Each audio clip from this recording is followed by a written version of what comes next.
Ladies and gentlemen, welcome to the Solari Report. We are here to talk about sovereign banks, state sovereign banks with Richard Werner, a preeminent economist and banking expert worldwide who studied banking systems and started banks in many different places, and is the author of a wonderful report, Sovereign State Banks for Tennessee. It's up on Solari. We are hoping his new reports for Florida and Michigan will also be available, if not with the publication shortly thereafter. Richard, you're doing great work. We can't thank you enough for joining us today. Thank you for having me. That's a pleasure. Always a pleasure to see you. So we're going to talk. You and I had a wonderful briefing with on the Bank of North Dakota with the former CEO and then a wonderful leader of the North Dakota Banking Association. And after the briefing, I was asked by one of the people present, well, how do we organize this so a governor's office or treasurer's office could write legislation? How do we reorganize it? And so I suggested that you and I have a conversation and go through all the different organizational issues and issues related to function and other things that you would need to envision when you're working on sort of designing out a sovereign state bank for your state. So we're going to walk through, let me describe the areas. We're going to walk through ownership, governance, audit and reporting, culture, functions, deposit insurance, economic benefits, risk issues today. And again, with the mind of if you were going to design a sovereign state bank for a U.S. state, what would the legislation have to embody? What would you and the governor's office, the treasurer's office, and the legislators, also the treasurer's and controller's office, what would you have to think about, envision, and figure out? So think of this as sort of a legislative design session. And we'll have links to your studies and also the Bank of North Dakota's website, which it's funny, the more briefings they get asked to do, Richard, I don't know if you noticed this, but the more detailed their website gets about the functions. it's you can see they're trying to get more up online, so their briefings are shorter. Anyway, before we begin, anything you want to say as a way of introduction? Yes, I think the first point, and that is really for the legislators to realize and be aware of that, and then with that mindset, tackle all these issues, is the fundamental, crucial fact, and I think the single biggest selling point, and action point, why one needs to do this, is the question of sovereignty. It's already written in Proverbs. We're talking about several thousand years ago. Proverbs 22:7 says, the borrower is servant to the lender. Now, of course, politicians and political leaders are supposed to be servants of the sovereign, the people, but not of the bankers. Right. And if they don't want to be subject to somebody else, be servants to bankers, then we need, by definition, a sovereign bank. Because if you don't have a sovereign bank, if a state doesn't have one or several sovereign banks, I mean, there could be several. And the question should actually be, okay, how many? Not right. Should we do it or not? It should be how many. If you don't have a sovereign bank or several, then the state will often have to borrow from others and become a servant to those lenders, when really you're supposed to be servant to the people, to the sovereign of the state. And that's where, if you look at European history, and also US history, that's where things have gone wrong again and again. Right. So it's this understanding that, banks have an important function. They create the money. They literally create the money supply. Now, do you want to have sovereign banks so the sovereigns can create money? or do you want to borrow money from others and become servants to others? That is the Right. fundamental question. And so when people, once they realize that, then already it should be a no-brainer just on that basis, without many of the, without the many other good reasons why you want to have this. That alone should be the key uh, point to convince them that we need this, and only then can a state be sovereign. If you Right. are servant to others, then you can't serve your people, and the state can't function. And that's in many countries, and national, on a national level, is actually a major problem. They Right. can't serve their people anymore, whether it's Right. developing countries or many European countries, because they're serving the bankers. Two issues. I would love to see this happen throughout Europe, throughout the world. Exactly. And the reason we're talking about US states right now is because the US enjoys constitution. And under the Constitution, the states have the power to do this, which they don't necessarily right now in the EU, number one. But number two, the Fed is still a creature of Congress under the Constitution. The Fed has not been able to get rid of the Constitution yet. So, and that's one of the reasons we work to preserve it. But that's one of the reasons right now that we're focused on the US, because the states do enjoy that power and can act absolutely now freely. So, Exactly. yeah. So if for any reason the EU would break up, then, all bets change. I do wanna say the reason this is coming up now, and I'm very glad you brought this up, because this is about sovereignty. It's not about money, it's about sovereignty and the rule of law. So so there has been a balance of power in the Western world between the private bankers who control monetary policy and the people's representatives that control fiscal policy. And there is real effort now on the part of the central bankers to assert control of fiscal policy. And what we're proposing is that you push back the other way and say, no, the people's representatives assert control of fiscal policy, and they need a sovereign bank to do that. That's right. And in fact, even because you mentioned fiscal policy, even fiscal policy, it's an important point that often is forgotten or ignored. Fiscal policy is also dependent on the actions of the banking system, which actually determine whether fiscal policy will be effective economically or Right. not.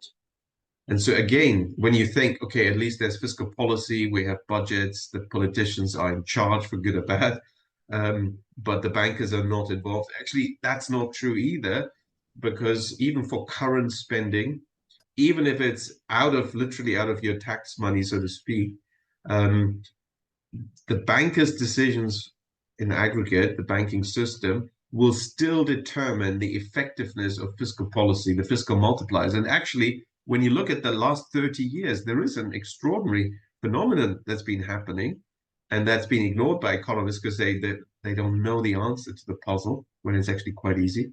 What has happened is that the so-called fiscal multipliers have fallen and fallen and fallen.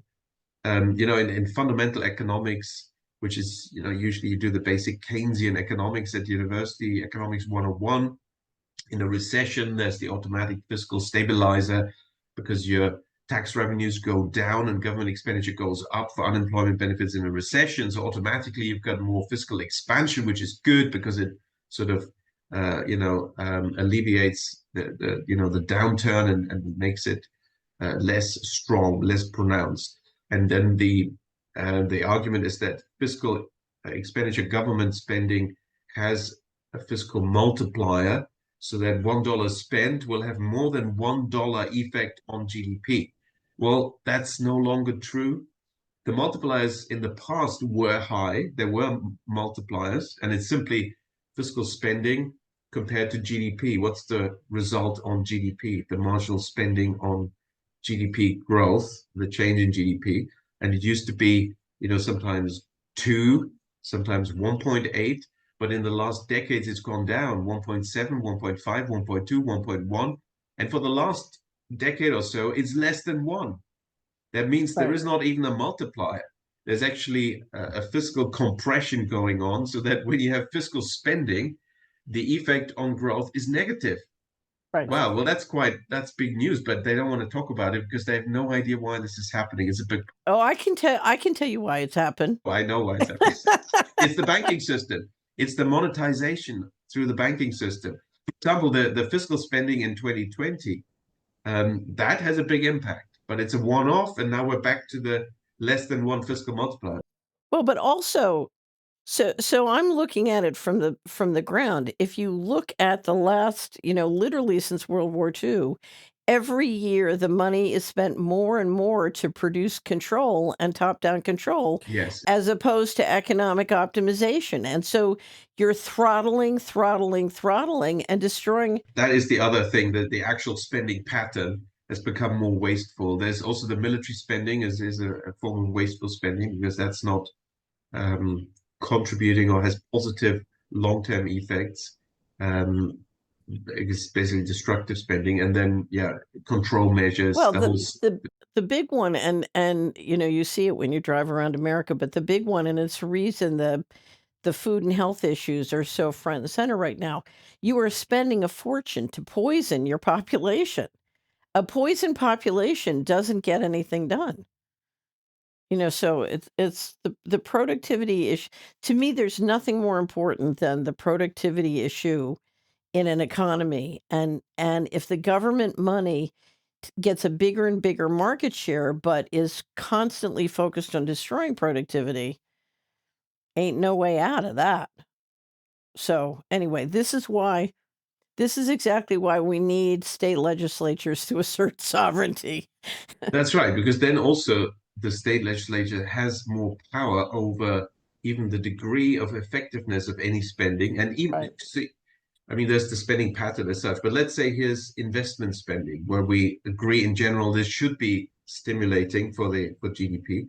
But even then, it does depend on the actions of the monetary side of the banking system. Right. And by having a sovereign bank that can ensure always at least 100% effectiveness of that spending, so Right. never to have a negative fiscal multiplier, which I think is in the interest of the taxpayer. If we're even doing government spending, look at the national debt. We don't want it to be wasted on Right. that level.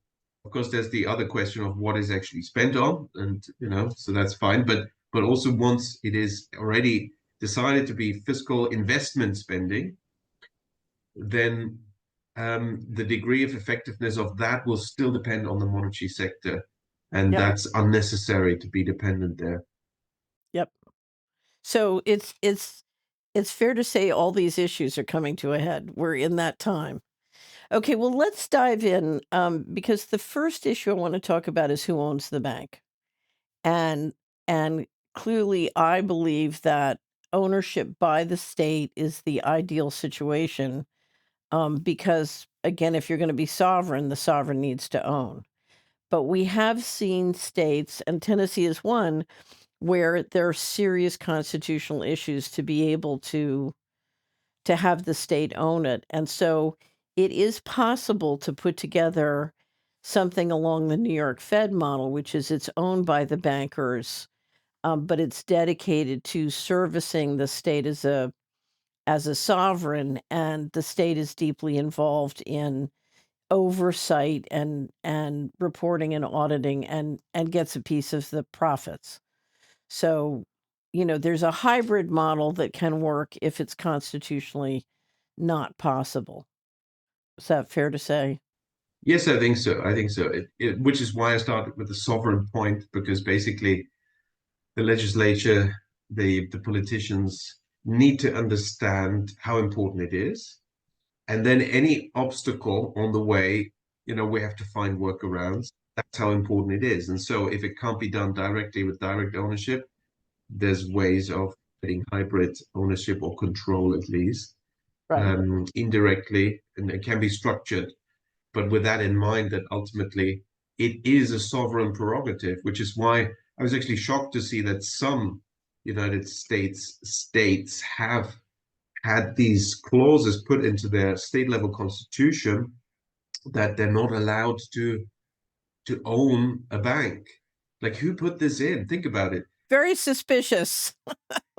Nobody on the state level would put this in because it's like saying, okay, certain things we tell ourselves, we restrict ourselves, we tell ourselves we're not allowed to do. Why would anyone do that on a state level? Nobody. It clearly comes from outside the state. Somebody Right. saying, "Oh, you guys, you better not do X, Y, Z. Put it in your constitution."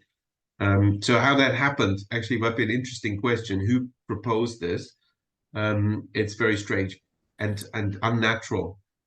So one of the things you see in North Dakota, and I should say, many states used to have sovereign state banks, and everyone has canceled and shut down their sovereign state bank except for Bank of North Dakota. And I pointed out when we did the briefing, Truth in Accounting just published their new study of all the states and who has the strongest finances. North Dakota was number one. And as far as I'm concerned, if you look at the history, that's absolutely related to the fact that it's the one that has a sovereign state bank. Interestingly enough, Tennessee was number two, but Tennessee needs a sovereign state bank. Anyway, but so there is definitely a relationship between this, but we have seen throughout history many of the states have had it before, and it's worth going back and looking at the history. If your state is interested in doing one, it's very helpful politically to say, we used to have one, and the guy who kept his is much better off than we are. They really had to fight. Not only did they have to fight the evil empire, but they had to fight being branded as Bolsheviks, as revolutionaries, as socialists, as communists. And really, they're just simply farmers who wanted a fair shake. The Bank of North Dakota's roots are planted in the early years of settlement and the out-of-state big businesses that manipulated the local economy. The thing that we know about farming, it's an industry where you have very little control. You have the weather, which you've got no control over. You have the banking interests and the costs of interest itself, which you've got no control over. You've got the grain elevators and the railroads, which you've got no control over. They were still competing on an international market even then, which they had no control over. The prices that they got for the grain and the cost of their seed, they had no control over. And so the idea that they could take control over some of these questions that affected their livelihood was, it was a fabulous idea as far as those farmers were concerned. By 1915, North Dakota was ready for revolt. Sometimes politics are led by charismatic leaders, and you had in A.C. Townley a charismatic leader, someone who knew how to organize, someone who had been a Socialist Party organizer but had been fired by the Socialist Party in North Dakota, who decided that, this is still a good idea. Townley's plan was simple. To break the control of out-of-state big business, North Dakota would control its own economy by creating industries that would be owned not by big businesses, but by the state. The League's program, I would call it state capitalism, actually. It was the idea of the state intervening to actually help not just save, but help evolve the existing type of capitalism into something that was more competitive with the outside economy, which would be corporate capitalism. So you had an organizer who knew how to speak the language of farmers. You had banks that were playing into the hands of the argument. You had farmers whose crops had failed for the last couple of years, so they didn't have anything on hand. Everything aligned at one time in one place, which made it possible.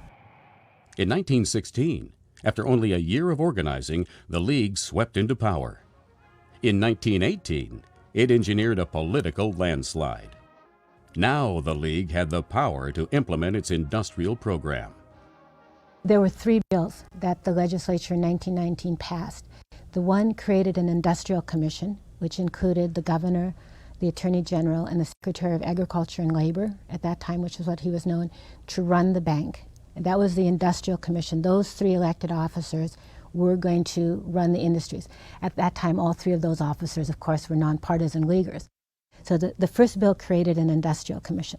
The second bill created the industries itself, created the Bank of North Dakota, and allocated funds, startup funds we would call it today, to the bank. And then the legislation also allowed for the creation of the state-owned mill and elevator. The third bill allowed the state to sell bonds to the tune of around $12 million to fund the industries. And those 3 bills were introduced in January and were signed into law in February. You know, they had less than 2 months. They had passed those 3 bills, and Bank of North Dakota was on its way. So one of the things I wanted to bring up, and we'll get into it later, is one of the sovereignty and ownership issues is not just of the bank itself, but the actual hardware systems it runs on.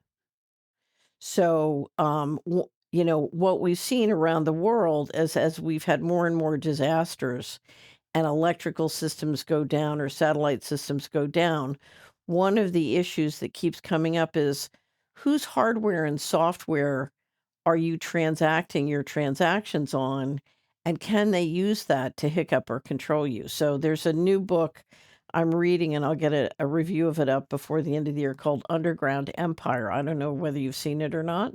Tell me more. Yeah, it's about the hardware systems and how the US for decades built out the you know, basically the cabling under the ocean, the satellites in the skies, but build out the hardware infrastructure for telecommunications and financial payment systems, and then suddenly woke up and realized, okay, we can use this to control, and are using literally their control of the hardware to control global financial transactions and policies through their operational control.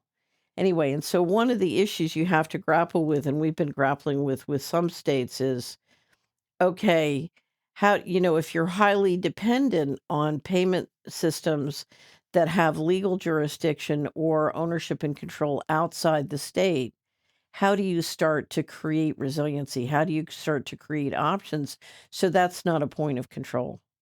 Exactly. And of course, um, the good thing is, if you know, as soon as people realize how important that is within a state, then you can build a state level infrastructure, because it doesn't make sense then to route everything half around the world or once around the world, and Right, therefore have lots of other people participate and give them control, partial or right. full control. It doesn't make sense. So by actually focusing on states and the state level activity, you can build something that's much more resilient and Right. is not reliant on these outside forces, and that should be a priority.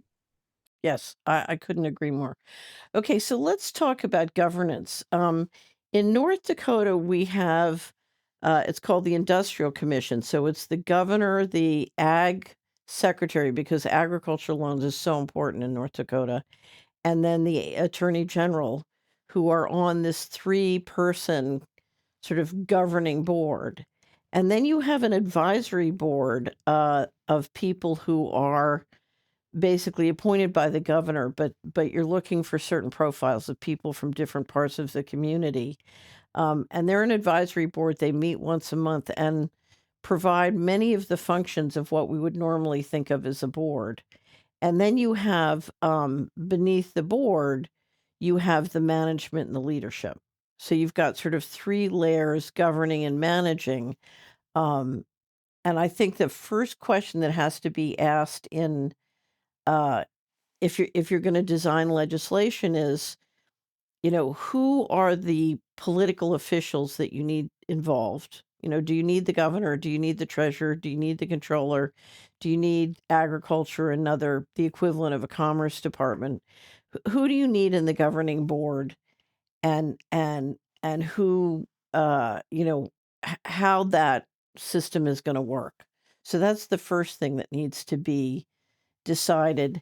And part of that decision, I think, because so many states are looking at doing a bullion depository, does that governing board govern both the bullion depository and the state bank, or are they separate boards? Got any thoughts on that? Yes. Well, I think one has to think of the long run, the long-term future, and always keep in mind the issue of resilience to attacks, interference, attempts to undermine and dismember the system. In fact, actually, we should look at, Catherine, those states, you mentioned there were quite a few states that also had a state bank, but they essentially discontinued them. I think we should do case studies of that as well, because I'm sure that will show, if we look into exactly how this happened, it will reveal who are the players and Right. also how do they do it. And of course, in the end, they get the locals to agree and so on. And this, but there will have been outside forces at work, and that will be quite Right. interesting to see. So we can learn also what they're likely to do once we succeed in some of the states actually set up additional, state level sovereign banks. These mechanisms will come back into play, I'm sure. So we have to make it resilient against that. And that is in favor of having the bullion reserve in a way separate, just institutionally, because the fundamental principle of resilience is decentralization. So whenever possible, you don't have a centralized pyramid, you have a decentralized system that is collaborating. And Uh-huh. then if one is attacked, you still have the other. So if somebody brings down or a resolution comes up, okay, and gets a majority to discontinue the state bank, well, you still have the bullion reserve, you Right. know. So by creating more entities, we make it harder to take them all down. So here's the question, because I would definitely have the management separate and the advisory board separate because they're very different functions, very different skills, very different experience. At the same time, the political governing board, if you have two separate boards, then there's a divide and conquer. True, we have to be aware of that. We don't want arguments and so on. Right. Also, the other thing is there can be clearly, of course, there are scale economies and synergies if you have things together. So one should try to find a fusion of that. For instance, one could have the gold bullion reserve separate, but it needs service providers and it asks the state bank to be the service provider for almost Right. everything, that sort of Right. thing. So that even if they shoot down the state bank and it's going to be closed, well, you still have the separate Right. structure, and then the bullion reserve could work with other institutions or set up another institution, Right. So, and in fact, by having separate entities, one could already put in place within their founding documents the ability to turn those into a future state bank if needed, you see. Right. So So the one thing I bullion would reserve point out, could become a state bank if, for example, somebody wants to close down and succeeds in closing down the state bank, the bullion reserve becomes the next state bank.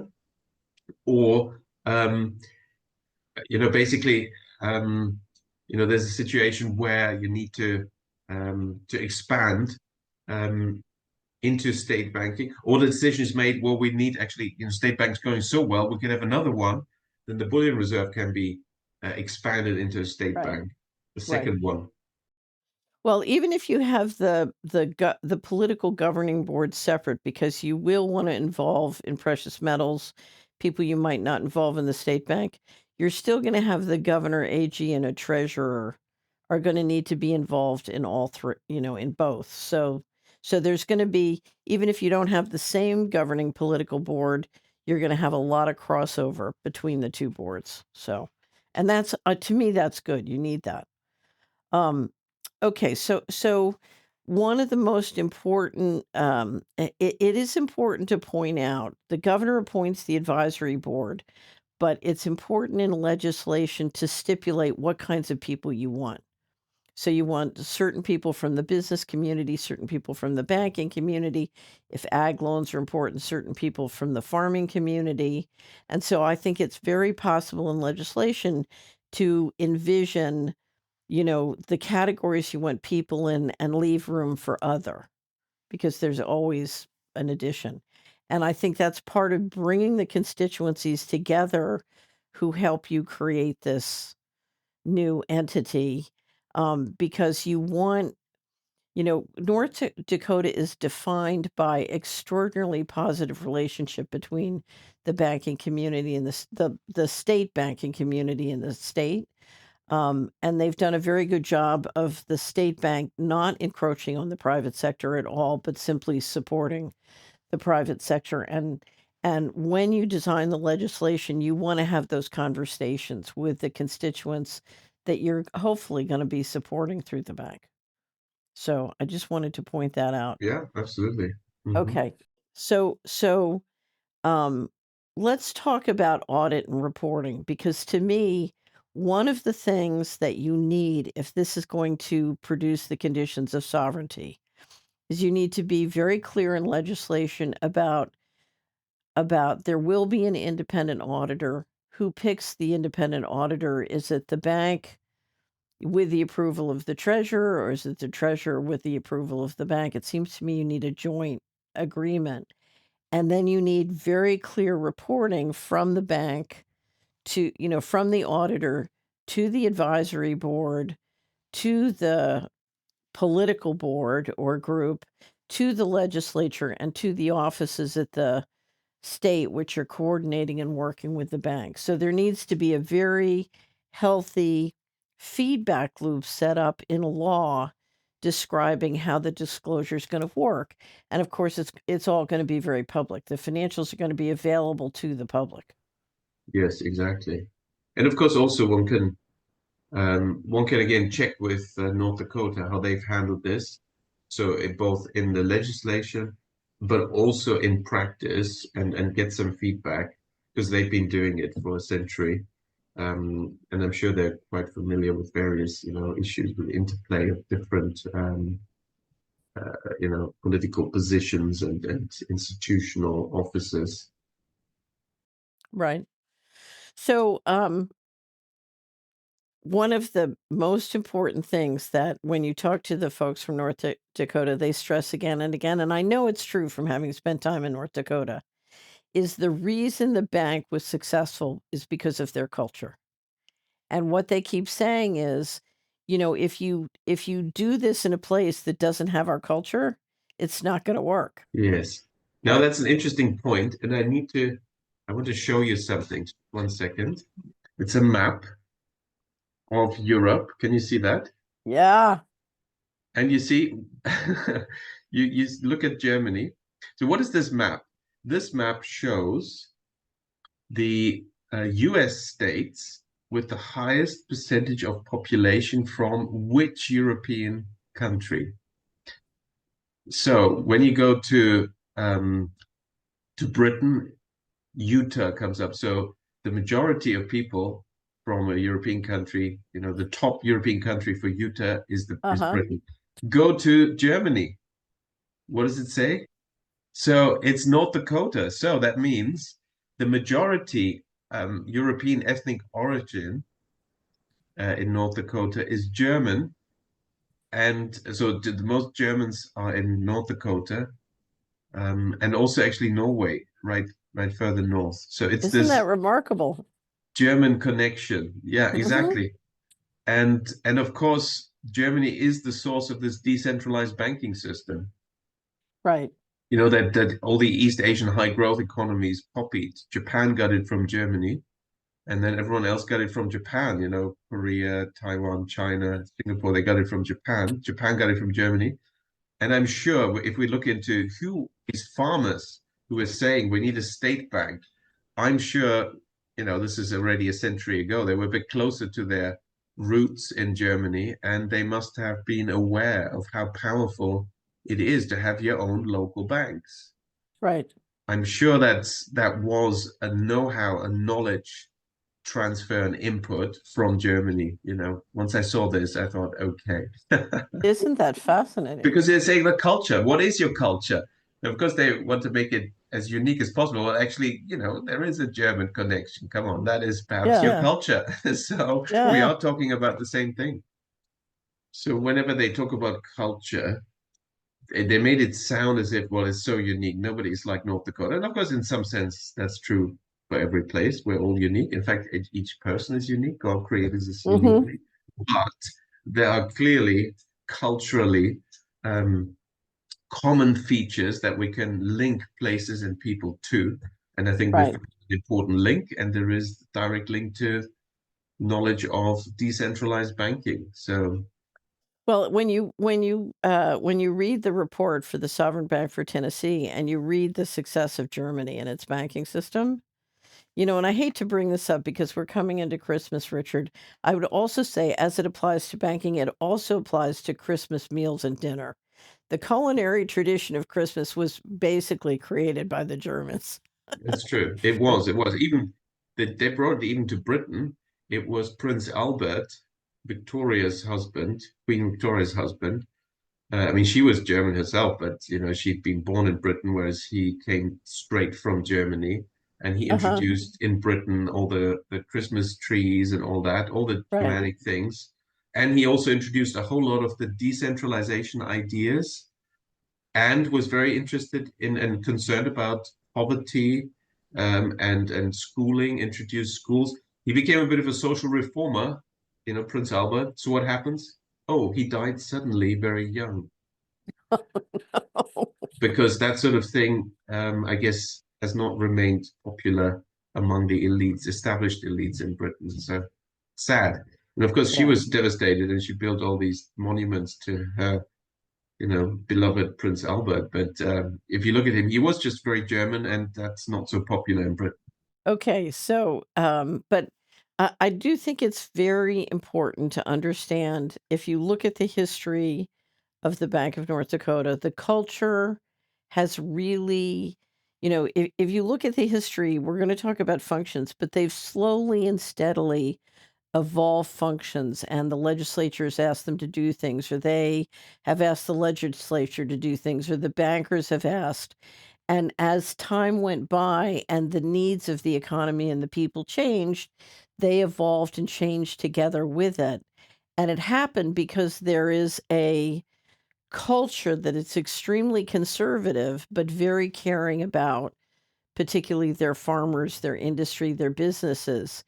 And one of the stories that we heard from the former CEO is how they had stepped in during a particularly bad time in the commodities markets to make loans through the local institutions that literally had no interest for 2 years and were really helping save farmers. And they said we depended on the local institutions to know which farmers would be here in 5 years. Essentially a character loan. And in fact, in 5 years, all the loans had been bought back by the banks, no defaults. They took no losses because the banks know who, the banks know the character and the economics of the local farmers. And then there's trust going from the local banks to the Bank of North Dakota. And so the whole thing works. But it works because you have a very careful conservative culture that cares about its people. So, it's not a culture that produces speculative bubbles. Exactly. Right. So in that sense, yes, culture, we entirely agree. And it's a culture one can learn from. Therefore, we can learn these lessons, and other states will also benefit. Well, I would say it is a very German culture, until the EU happened. The EU seems to have changed. Some of the things that we're able to do at the Bank of North Dakota are just incredible. New industries that we've helped develop. We're at the forefront of every major economic initiative, whether it's building airplanes in Grand Forks with Cirrus, or ethanol plants, or helping the farm economy. It's responding to our needs across the state and the ability to have an impact and to have a positive impact on the state and to really help fulfill the mission of the administration as they work forward and looking at the vision for the state of North Dakota and working with the legislature to fulfill their vision for where the state should be going. So it's being an impact player in the state of North Dakota. I mean, that's going to be our course for as long as I can see. It's very interesting that despite the fact that there have been some attempts over the years to sell the Bank of North Dakota or to abolish it, that the bank has really worked to serve its own niche in the North Dakota economy. I always tell our staff that when you are an organization of one, it's pretty easy to become extinct.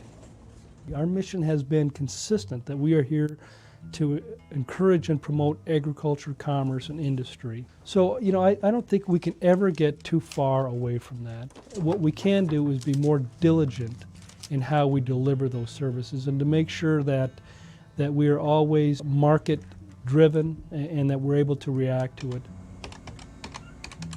An important part of economic development is as our people come forward with creative ideas and try to do things, in almost every case, financing is part of the equation. That creates more jobs and more opportunities. That's what the Bank of North Dakota does, and it needs to continue to be an important part of our growth and development. Well, I think that's... The fact that it has matured into the kind of bank that it is really shows why it does serve a purpose, even though it is, some argue, a socialist institution. Now that might seem unusual, and it is, but it really does underline how hard the bank works to be a part of the state of North Dakota, of the economic development that we see for the state of North Dakota, and it is a part of the infrastructure, is a part of the history and tradition of North Dakota, and is really a full partner in the state of North Dakota. It's an amazing part of history. It really is an amazing part of history. I think the industrial program and the effort by the Nonpartisan League really was a wake-up call, both for the state saying they could have some control over their economic destiny, as well as wake-up call for the interests, if you will, the grain and railroad and banking interests that they couldn't take for granted, the people of North Dakota or the industry of North Dakota. I mean, we've got a lot to be proud of in this state, and we should be. And the bank is just one of those institutions that we can be proud of, both for creating it as well as managing it as well as we have. It's pretty phenomenal. I think the people of North Dakota still believe a lot in themselves. And the Bank of North Dakota is kind of a manifestation of that. It is, by golly, we think we ought to control our own destiny, and one of the ways we can do that is to own our own bank. Okay, so let's talk about functions, and this is really where it gets pretty interesting. When you write legislation, obviously you can't write culture, but you can describe functions. And right now, if a state does not have a sovereign state bank, you've got a treasurer, a controller, reserve funds, and pension funds that are doing these functions or some of these functions now. And one of the things you want to decide is how does the bank interact with those functions? And you want to make sure the people doing those functions find the bank to be supportive and not, trying to take functions away or replace functions. So you have to think those things through with those different offices. Is that fair to say? I would say so, absolutely. Yes. Right. And what the state of North Dakota has said is it doesn't matter who does them as long as everybody's happy with how it's getting done. Exactly, Right. precisely. And as you said, with transparency, this being quite visible, this is a public institution. There comes automatic, accountability. It's a local institution. It's accountable to locals. And of course, in a way, there is still flexibility for certain details, and we don't need to, I think that's something to keep in mind. Well, not everything has to be set in stone. If Right. something turns out to be better this and this way, then of course things can be, amended. Right. As long as the principle remains unchanged. Every state needs at least one sovereign bank, Right. and needs to be in charge and control of its bank. As there's a warning here, my experience in the UK has been that where people also listened to me early on, and then there were actually politicians and government officials saying, yes, okay, let's have some more state banks. And literally there were initiatives to set up the British Business Bank that was done by Sir Vince Cable, who was backing me in my banking projects, and he even joined the board of my bank project company and so on. He was Secretary of State for Business. So he did the British Business Bank. Then they set up a there's two more types of banks. I think one is considered a green bank for sustainable investment, and another one. But all of them had the fundamental flaw, and that's where you see immediately there was interference to try to distort things to the extent that it become useless. They weren't actually banks. They literally didn't have a banking license. They didn't have banking functions. They're just banks by name. They're just government institutions, another fund, and they were funded from like a budget tax money every year, and they would spend the money. They were not banks. It's a joke. So under the law, they will allow you to call it a bank when it's not a bank? If it's Wow. the government can do Right. anything. But normally, you're right. That is for any financial legislation, you're not allowed to call something a bank if it's not a bank. Right. Well, in Britain, if the government does something, then and they wanted this by name only, but not in reality, so they're not banks. Right. And so these projects were undermined basically too early. They hired people from the City of London that had been senior bankers at large banks. And of course, they knew what they were about to do, namely make sure these are not real banks. Right.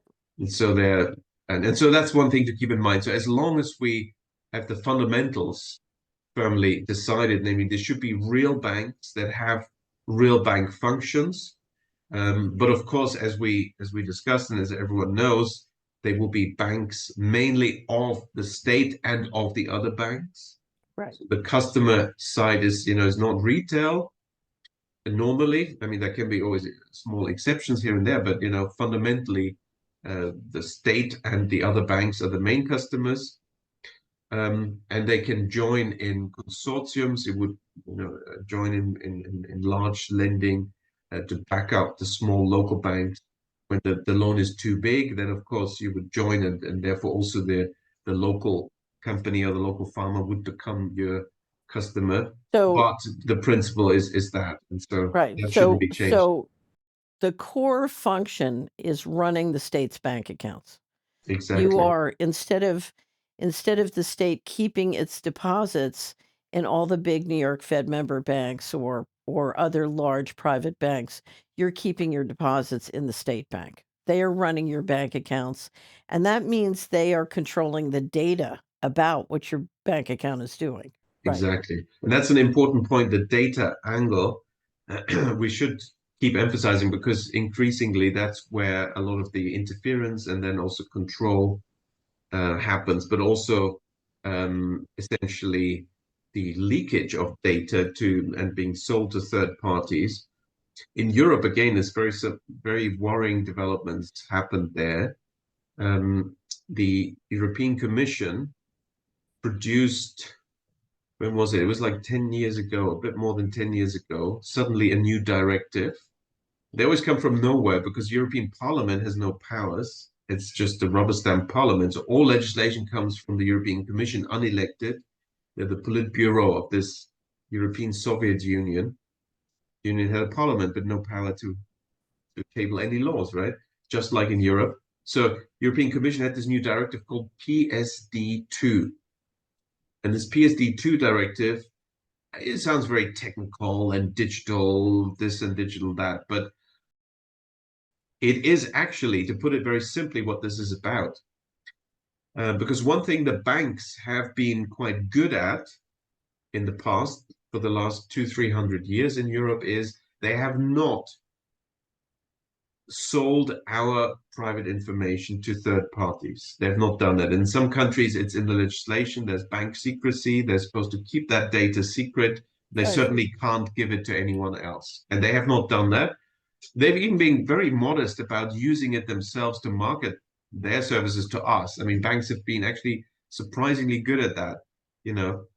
They haven't used what, to anyone coming from Google or Amazon. It's like, wow, you've got all this data on all these people. Well, why aren't you utilizing it, exploiting it to sell them stuff they don't need? Well, so it's actually, we should be grateful. The banks have been quite good on that point.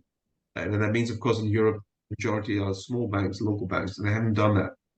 So PSD2 is about totally ripping that out from the banking system and forcing banks to pass our private information on our transactions to third parties. namely this whole new so-called fintech sector, which was government developed in order to compete against the banks. Because the plan since around 2008, 2009 has been to dismember the banking system and target all the many functions banks do by having separate digital service providers for each function compete with banks. The biggest obstacle being people don't want that. So they're not going to actually, use these alternative service providers. And that's why the European Commission created this law, and it works the following way. So if you're on your phone and you get an ad, or somehow somebody sends you a link to something, oh, new service provider, oh, that sounds interesting. Watch what you click. So you click this, oh, to go further, you have to agree to the terms and conditions. Watch out. Don't agree, but of course we all know we have, if you want to move on with something and see, you have to agree. And then you're probably made to even click that, confirm that you've read it, because nobody reads it. So they force us to lie daily, right, with all these. Well, that's enough. So if some fintech company has you now agreed to their terms and conditions according to this PSD2, they now have your permission to go to your bank and get all the information on you and all your transactions, all your history. And the bank has to now give it to you. That applies to all European banks, PSD2. Very insidious. So these guys can now use your information to sell you stuff and also compete against your bank, driving your bank out of business. Well, but that data can also be used to implement a social credit system. Anything, absolutely anything. Social credit system, control systems. Basically, it becomes, something that can be passed on to anyone. And so it's really insidious. So where was the debate about these laws? Of course, there's no debate. This is Europe, EU. It's a dictatorship, and they just enforce that. Nobody wants this. And if people realize what this is, nobody would agree. But there's no discussion, no debate, no vote on it. Right. Well, it gets back to this issue of hardware and software. Precisely. The hardware-software issue is just starting to be understood. It's just beginning to be understood. And as it is understood, the whole legal issue of, is my data owned by me, or can it just be taken and used against me, to control me, and to take my assets? So it's going up, up, up. Okay, so function number 1, you run the state bank accounts. Now, we'll get into it later, but that means deposit insurance. The Bank of North Dakota, the state, provides the deposit insurance, not the FDIC. They are completely independent and free of the FDIC. Now, their major deposits are the state deposits. So that's not taking necessarily a lot of risk, but it is an issue in legislation that needs to be dealt with. You are going. That's right, and I think it's an important point. Right. Now, I suspect it's a point that will be used by opponents and enemies of these proposals, state banks, and they will try to scare legislators. Oh, but you don't get FDIC deposit insurance, and your customers don't get this insurance. Well, there's some important things to remember then as counter argument. Number one, the FDIC has an amazing track record in closing down United States banks in America. That's its job. Its real job is to close down banks. And it's closed down dozens and dozens, hundreds of healthy banks. And it's not even a secret. Healthy banks. Because initially you think, okay, well, they closed down banks that are completely failed and in trouble. And no, they can close down, and they have closed down many healthy banks. In fact, there's a whole study by the Fed. Because you see, when a bank is in trouble, then it also economically it acts differently. And so as a sort of economic scientific study, the idea was, what happens when you close down a bank? Well, if you close down a bank that's in trouble, maybe the effect is not large anyway. We want to have data on when you close down a healthy bank. Oh, where can we get it? FDIC. They've done it many times. Right. And of course, the conclusion was, if you close down healthy banks, significant negative impact on the local economy, which only economists could be surprised by. But that was the finding. So the FDIC has a record in closing down banks, and there's very little recourse. So that's already reason number one why you don't want to be part of this FDIC system. Secondly, When it comes to actual deposit insurance, well, if you want to have your own system, you can run your own deposit insurance system. In Germany, the cooperative banks have had and still have their own deposit insurance system, and the savings banks, Sparkassen savings banks, have had their own deposit insurance system. Then the EU came in and they said, "Oh, we need a European deposit insurance system." And then they forced the savings banks and the cooperative banks in Germany to participate in that system as well and make contributions, even though they have their own systems. So there's now two double deposit insurance systems. They were forced to join. They didn't want to join. They had to. And they were wise in not wanting to join, but they had no choice, sadly. Is the power of the EU. So really, you don't want to be part of this FDIC system. Right. It's easy to run your own if you want to have a formal deposit insurance system. One can actually run one, and that will be my recommendation as the next stage. And we haven't discussed this yet, but as you point out the list of advantages of having a state bank, we must add this, and particularly when we talk to the state chartered banks, the state level banks in the states of Florida, Michigan, Tennessee, wherever, that the plan is to have our own state-level deposit insurance system, allowing all the banks to leave the FDIC umbrella.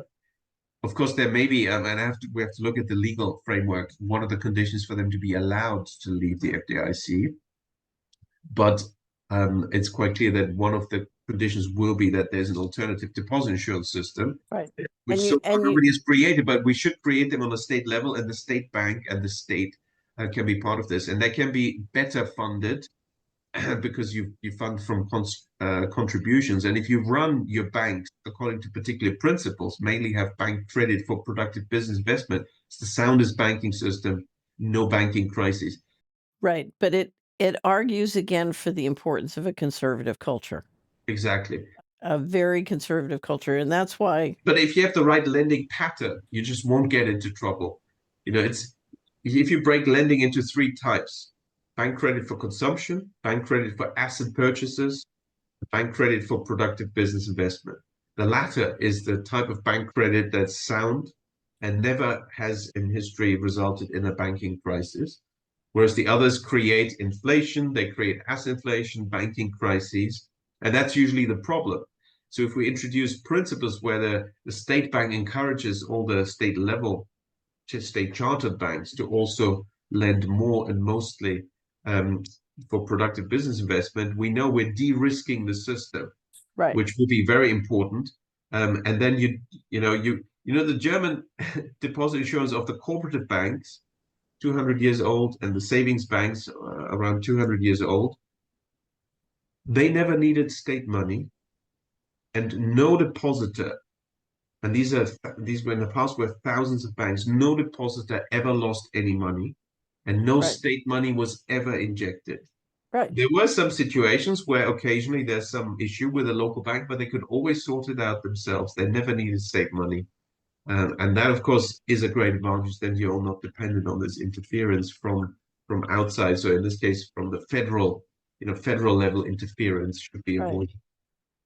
But I would argue if you're starting a new state bank, you want to be, obviously for the state deposits, you're not going to worry about. We don't need it. You don't need it, FDIC. But if you add banks in the state to your insurance program, you want to have very tight underwriting, and you want to do that on an evolutionary basis, certainly not a big bank basis. Exactly. The one thing I do want to point out is that as a technical matter, the Bank of North Dakota will take a retail deposit. So any citizen of North Dakota, any resident can deposit, but they have to drive to Helena to do so. There's no electronic banking. And so, so as a political matter, you're not saying, no, we won't take your deposit. I think it's sensible because, you want to have a bit of optionality. There may be situations where it turns out that's actually very useful, or to help a particular company that needs help, or help the local small bank, that is a needed arrangement. It should be possible, but why not? I mean, you never want to restrict your abilities and capacity. Right, but they're very adamant. They do not want to compete with Yes, the bank. exactly. And I think They're that there, that's clear. right? They're there to support banks and credit unions. They are not there to Yes. yeah. So we've discussed deposits, and again, if you want to read more about how the Bank of North Dakota does it, just check out their website. But I want to talk about loans and then services. And if you look at the history of the Bank of North Dakota, they have four areas of loans they're doing: agriculture, because it's so important in North Dakota, infrastructure loans, business loans, and student loans. And then there are a variety of what we might call cats and dogs of programs that have come up, or they've responded to a special need, or the legislature. It's either the banking community or the bank or the legislature has responded to a special need. So let me talk through, because they have a very interesting loan book. Of course, agriculture is the big one. And one of the people, when we met with them, pointed out that on average, total deposits in community banks and credit union is 30%, but in North Dakota, it's 83%. And it strikes me that one of the reasons that may be happening is they try and work completely through the local banks. So they want the local banks taking positions, but they are there as a backstop. And they are there to do the loans that either the local banks won't do, or as a participation, or even in some urgent situations, they've bought loans off the small banks' books. So if you look at sort of what happened to Silicon Valley Bank, if there had been someone to buy their loan portfolio off their book, in that kind of liquidity situation, may have been better. But so their ag loans, their infrastructure loans, which they will do directly with a municipality. And then their business loans, again, they like to work through the local banks, and then student loans, but only for students who are in North Dakota or resident of North Dakota. So it's very North Dakota centric. Well, it makes perfect sense, and that's the whole purpose, isn't it? So yes, that's the model where you support the local banks chartered in North Dakota, and businesses, communities through them, and you're a backstop. And so essentially, it also reduces the ability of the federal, centrally planned organizations to interfere in your state. And of course, we see that in other places. And you mentioned Silicon Valley Bank, and that really was quite a shocking event, because when you go through it, it really looks quite strongly like an orchestrated takedown Right. of the bank Right. that is unnecessary. Until the spotlight should be on the regulators. But what are the media doing? They're still in the same mode that they were put into after 2008. Oh, the big banks and the banks are bad, and no one else is. It's just the bankers' fault. Actually, the bankers have to do what the regulators tell them, and they have always done. And it's when the regulators don't do their job or give the wrong incentives, that's when we get these crises. But the journalists have been extremely bad in ever questioning the regulators, whether it's after the 2008 crisis or something like Silicon Valley Bank. Where was the Federal Reserve? It only came in as lender of last resort after the FDIC had closed the bank. Well, but JP Morgan was staying open 24/7, according to the reports. I mean, they're the second, they and Citibank are the largest banks in the New York Fed, and they're staying 24/7 trying to poach the deposits. While Peter Thiel and other people are calling everybody and telling them to get their money out, JP Morgan is staying open to make sure they can suck up all the deposits. So it looks to me like the New York Fed was running them. Well, exactly. The other thing is that the Silicon Valley Bank had joined the Fed Now pilot program, Right. and as a result, was no longer able to stop the flood of money going out because it was in the Fed Now system. They Right. had delegated that to the Fed, not realizing that the Fed would use it against them. And normally you can just stop the outflow, win a bit of time, and that wasn't possible because of that Fed now system. But already previously, I mean, the management was doing some strange things. I've Right. seen it in the UK where, a small savings bank was taken down, and it was really with collusion of the management, colluding with the regulators. Um, that's what it looks like at least. So in this case, step number one or event number one was there was an outflow of deposits. Now that happens. It was fairly large, I think more than 1 billion already in the previous year, 2022. And what's the management response? Normally, bank management responds by raising deposits. That's what they should have done. And they didn't. They decided, oh, we've lost deposits. What can we do? And of course, the FDIC had been going around already with this chart of this picture of the so-called hidden losses in the banking system, which are merely valuation losses when interest rates rise. Whenever interest rates rise, any asset, since we use, net present value discounting by using interest rates to discount the value of assets. Of course, asset values in theory have gone down, but banks don't have to mark them to market. And so that was really, so the FDIC was already marketing the idea that there's a problem in the US banking system, which is very biased information. They also didn't point out that when rates go up, the liability side of banks goes down in value as well. Therefore, banks are hedged. They have a long book, the Hmm. assets, and they have a short book, the liabilities. And it's a hedge fund that doesn't have to mark to market, which is quite a stable system, really, if you don't Right. you do the wrong thing. But then, so bank management decided, oh, let's sell some of the US treasuries at a loss. And really just doesn't make any sense. Why Right. would you want to book losses? But it's almost to prove the point that the FDIC was trying to make. Oh, there's a problem in the banking system, which is not true. These are mostly treasuries, and you hold them to maturity. Never, is there going to be a problem? Um, so Silicon Valley Bank realized these losses quite unnecessarily. They should have Right. instead used them as collateral to borrow from the Fed, for instance. Well, the Fed has a bank funding program that will do that. I Well, don't know only if they. now. I Yeah. thought the Fed was created in 1913 for that purpose. Oh, but it was in 2024 that they came up with this plan. Now we have a plan.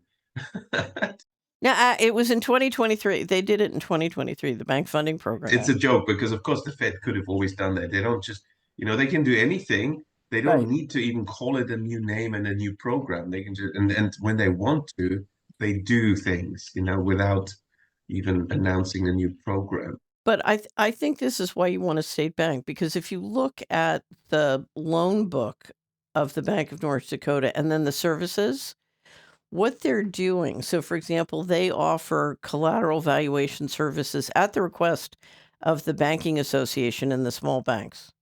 And they also offer correspondent services, international wire transfers. Exactly. Right. And that's again an important function that a state bank can and should fulfill. It's actually a function that if you had the right central bank, the central bank would also do for them, but the Fed refuses to do that. Same as the Bank of England refuses to be the correspondent bank. Well, in Germany, the Bundesbank, which has always been publicly owned, always has acted as a correspondent bank for any bank, even Right. foreign banks. And I believe what this does is the small rural banks can stay in business. Exactly. Right. Exactly. Right, because Whereas if they have the bank, they have a sovereign state bank that can provide those functions that they can't provide economically. Exactly. And Like you've seen that yeah. exactly. And this makes perfect sense. So then you see what is the real objective? It's revealing itself.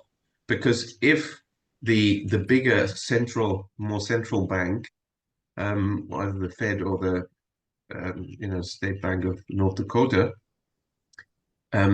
has the objective to support the banking system, it would offer these services. Right. But if the goal actually is to get rid of small banks, then you would not offer it. And that's Right. revealed preference. That's what we see. The Fed doesn't offer this. The Bank of England doesn't offer it, but the Bank of North Dakota does offer it because that is their purpose. They actually want to support the smaller banks. Right. But I want to come back because we're going to get to economic benefits.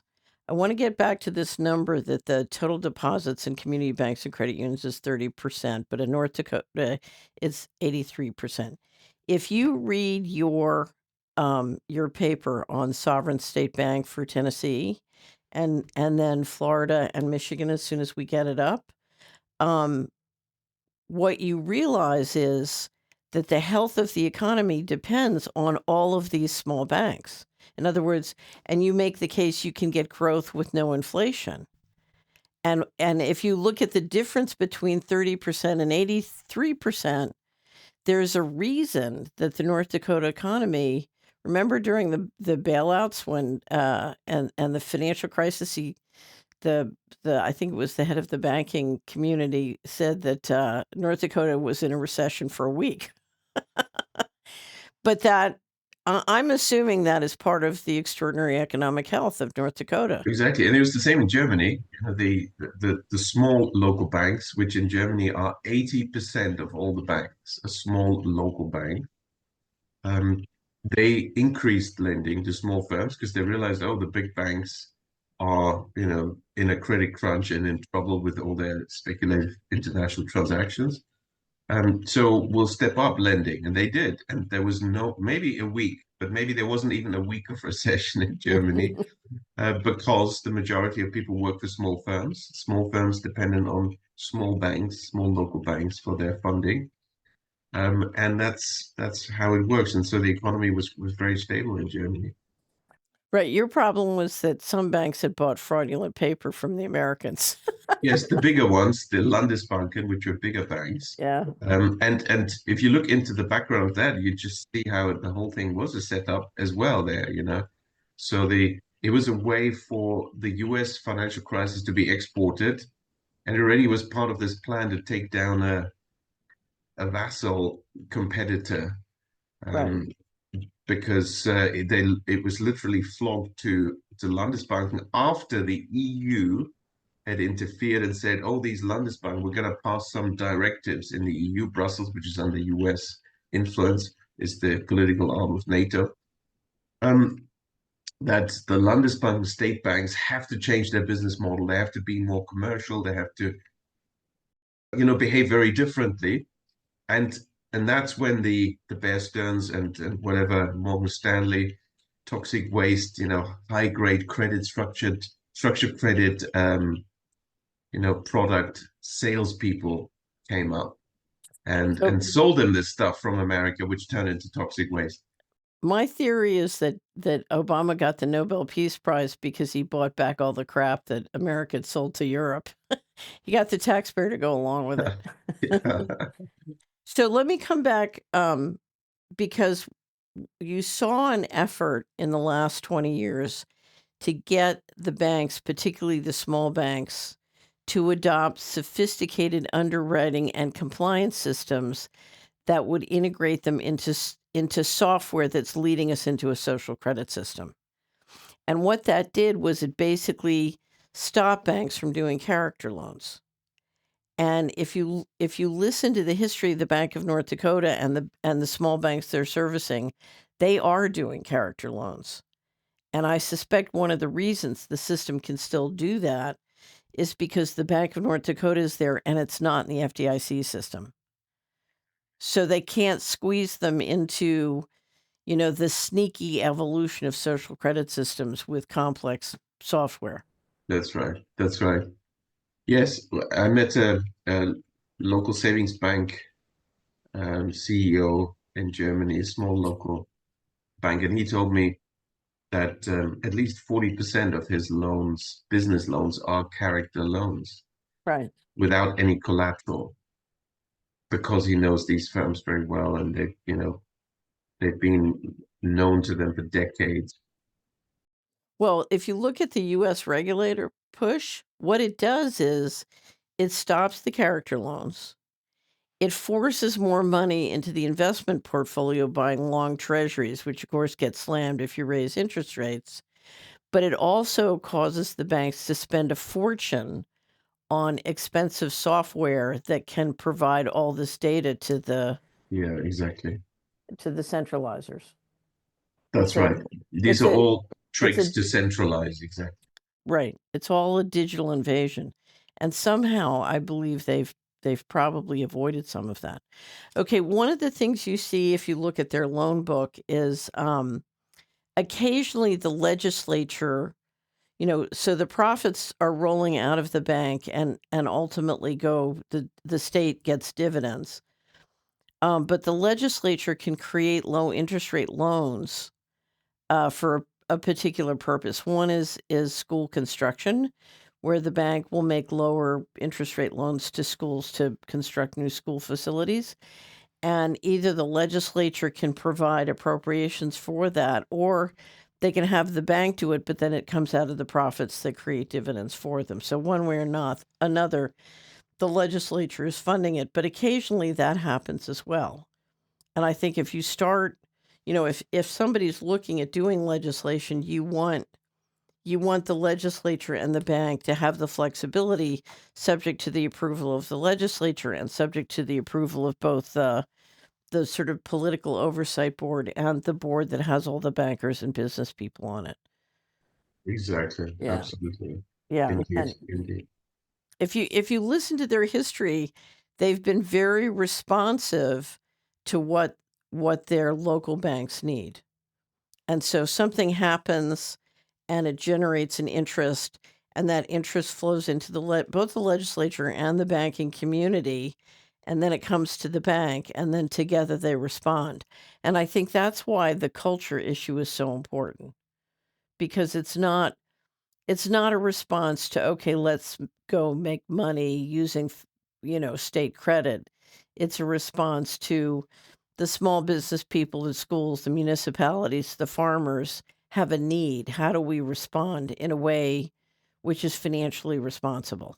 Precisely. I think that's very well put, and you're absolutely right. That is the true culture that they were referring to, which is, of course, the culture also that we have in the German cooperative and local savings bank networks. It's responding to the need and always looking beyond. And it's not about let's make money as the number one priority and then forget about everything else. It's number one is what is the need? What can we do? Banking can do a lot to help under all Right. sorts of circumstances. How do we need to structure it so that it is properly done and workable, and also is not going to make us losses, and there are so many different things you will do if you have this different sequence and order of priorities, isn't it? Right. But the thing I think has been successful for them, they're focused on productive activities. So, how do kids get an education? How do we have schools that are functional and work? How do we grow a crop? How do we, as a state, produce and export crops? How do the business community thrive? And how do we protect the banking community so that they're functional and solvent, including small banks? So That's now, right. we did a great interview with you on plunder capitalism, and we went through case studies of how the central bankers move in and wreck an economy so you can pick up assets cheap. And, to me, austerity by the ECB and the German banks and the French banks was really, a way to plunder Southern Europe. So so how does the state bank stop that kind of plunder game going on? Yes. Well, as you said, I mean, the culture. So really, it's the decision makers having in mind the original goal. What is the goal? We want to make sure that North Dakota is a strong economy in the long run. Um, Businesses have what they need. There will be sufficient investment in productive things. Education needs to be supported, and so on and so on. So it's really the priorities. The decision makers have that in mind, and then use the power of banking and the power of having a state bank to get behind these objectives.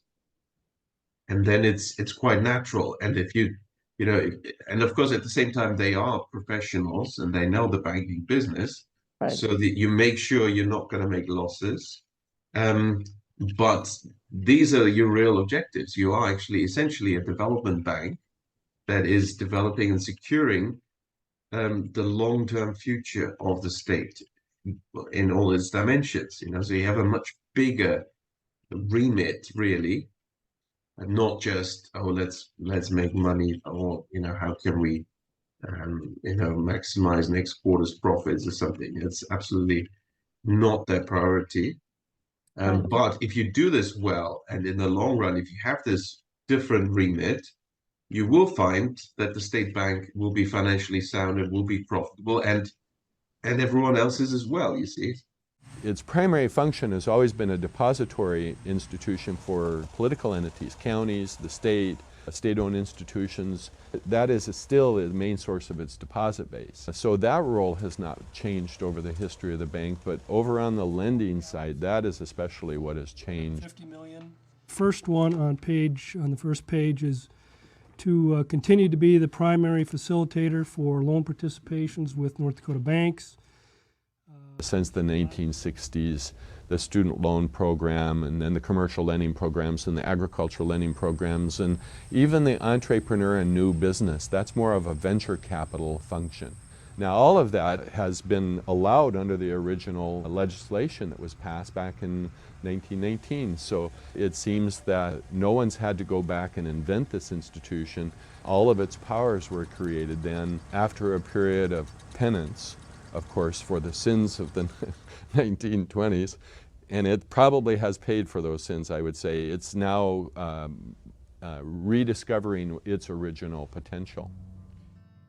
The Bank of North Dakota has grown and changed many times, but it has not strayed from the original plan laid down by the nonpartisan league.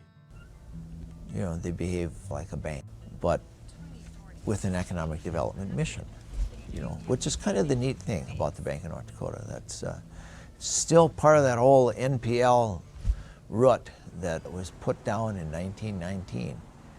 And I think way back then, I think it was really the intent of legislators who created the Bank of North Dakota to create a bank that would help agriculture and commerce and industry and help the development of those sectors of our economy. There may have been a time when the bank drifted from that, but I think it's there today. My view of what the bank should be doing, I came to the bank with in 1993. I would encapsulate it in saying the Development Bank of North Dakota. My view of banks is that they are to lend money to people, whether it's to start a business, to buy or expand their farm or ranch, to buy a home, to get a school loan, whatever it is. That a bank is successful if it does a good job of lending in its community. That helps the community grow and prosper. That's what makes the bank grow and prosper. So that's my philosophy of banking, I guess. When I came to the Bank of North Dakota, the total loan portfolio in 1993 was $200 million. When I left there 7 years later, it was $1.2 billion. That's $1 billion over that time frame that we invested in North Dakota farms and businesses and homes and students and all those kind of things. Ultimately, and its reason for being, is to serve the citizens as the development bank, help invest money in North Dakota so that they can grow businesses and farms and build homes and get an education. But you can tell it takes time to grow it. So, and starting a bank where the treasurer's office does a lot of those functions. So the Bank of North Dakota has approximately 180 employees. If the treasurer is doing a lot of those functions and you want to leave them in the treasurer, then you can start very small. Yes, I think Right. so. Right. Now, let me turn to economic benefits and risk issues. One of the risk issues is states generally have rules about compensation and personnel. And it seems to me if you want to attract people in the banking industry and are competitive in the banking industry, you may want to have a separate compensation schedule. Have you ever looked or thought about that? That that may be the case, but when I had this issue, and in fact it was posed to us by the UK financial regulators in a formal meeting. They said, "Oh, we look at your projections for your community bank proposal, and the breakdown of the cost. We see that you have very modest salaries for your senior and top executive."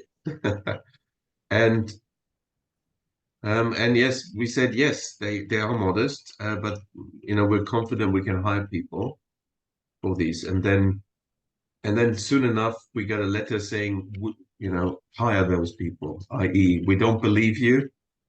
See if you can hire them. Of course, at the same time, by hiring them, they were increasing, the regulators were increasing our costs because it was still pre-license. And the earlier you get the whole full senior executive team in place in the C-suite, your costs really going to go up, and you'll run out of money quicker. So that may also be an angle, but they wanted to see whether we can do it. And I recruited in Germany. There's absolutely no problem. Tons of applicants. They all thought this is an exciting idea. Start a German-style local bank in the UK. Oh, that'd be great. Do that for a few years. Get the experience. For them, it was quite exciting. But also at the same time, the ECB is forcing the community banks in Germany to merge. So you do have actually room. There are people that are essentially, they feel they're more superfluous, and maybe they are being asked to leave because of all these mergers of community banks now happening under ECB, European Central Bank pressure. In any case, we managed to hire the top suite, senior executives, no problem. And then there are no bonuses, just standard salaries, considered by UK standards extremely modest. It was not a problem. And so these are people that are trained bankers, but highly motivated Mm-hmm. with these objectives that we discussed in mind. That's really who they are. They are always looking at the bigger picture, and they realize banking contributes to society a lot. If you do the right type of banking, it's a fantastic contribution to society because you are allocating resources. If you look at a really successful community bank, the people who run it, it's a really fun job because they're very intertwined with the community Exactly. and they see what's going on. They learn a lot. They are an absolutely fantastic local resource on not only financial literacy, but sort of what's going on in the economy. They really understand the Exactly. local What economy. are the trends? What's happening? Absolutely. Yeah. And so the local bankers, once you do this job, you realize your role, and I think it's very satisfying as a job because there's a need, you're responding to the need, you're helping, but at the same time, it's more than that. You're actually an integral part, maybe even a catalyst for all sorts of positive developments, new Right. developments, always funding also new, innovations, technologies, and all the various developments. So, you can see how people are motivated. Yeah, if you go through Bank of North Dakota's website and their loan book and their loan, as I said, the more we ask them for briefings, the more they put up on their website. But if you look at all the projects they're dealing with, it's a fantastic and highly complex portfolio of projects that are very interesting and I think very satisfying because they're all so fundamentally productive. Exactly, Yeah, exactly. yeah. Yes, so I mean, in Germany, this has been, I think, realized by those people working in the cooperative banks and savings banks already for the last 150 to 200 years. So they've established actually training centers. There's even a university Mm-hmm. which is owned by the cooperative sector, and so the senior executives, they go on regular training programs, actually also junior, I mean, all levels. But if you want Right. to be, in a leading function in the bank, then there's a certain program you have to do, um, and they all speak very highly of this. So I'm sure there's part of this training is this realization that you are contributing important things to society. And then in places where you don't have that, it's a very stark contrast. The economy So will perform if differently.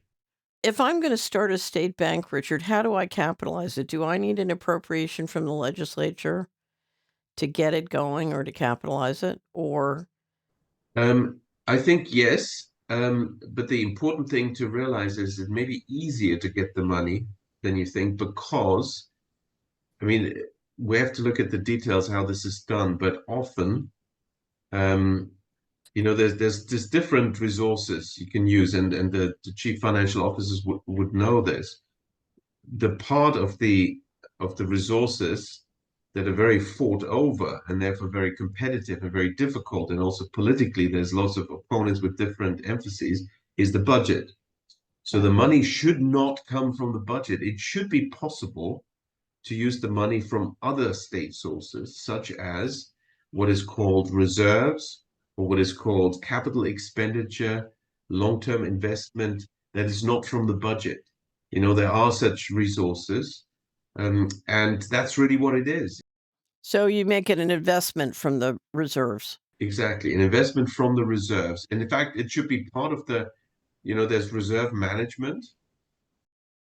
So the finance director, would know about this because there's people focusing on that, and they can buy bonds and stocks, whatever, and invest outside the state. But of course, usually they will have a bit of a bend. We want to support the state also with these investments, and certainly this is the case here. So Right. it should come from their long-term reserve management and investment. And this is a profitable investment. So Right. And you could set it up if you wanted it to be, not permanent. You didn't want an equity investment. You could set it up as a preferred stock or as a debenture and just pay it out, over time. So, and of course, once the bank is set up, it can start making loans and just creating money out of thin air. So, well, exactly. This is right. the other thing that's often neglected when you analyze these, that by having more local banks and having a state bank, you are literally adding to productive capacity, and you are creating new money that is used to put that productive capacity in place, which is why it's non-inflationary, and you get growth and prosperity and job creation. So there's no downside. There's what's there not to like. Right. So it seems to me if you're trying to write the authorities for a bank, both what loans it can make and what services it can make, you're going to need to make very clear the intention is to support and not compete with the private sector. But you're going to have to set up the advisory board and the board so that you have sufficient oversight and direction that you can leave a lot of flexibility to the bank and the bank management, subject to the review and input from the advisory board and the approval of the commission. And that means over time, the board, the advisory board, and the legislature and the bank are going to evolve together. And I come back to what we keep hearing. That's why the culture is so important. Yes, yeah, I agree. I agree. Right. Because as somebody who's cleaned up a lot of financial fraud, so I cleaned up a lot of fraud from the S&L crisis in the 80s, Hmm. and the culture was the opposite. And oh, the mess they made. Okay, so there so let's talk about a couple of risk issues. To me, the biggest risk issue is the Bank of North Dakota is totally dependent on the Fed wire.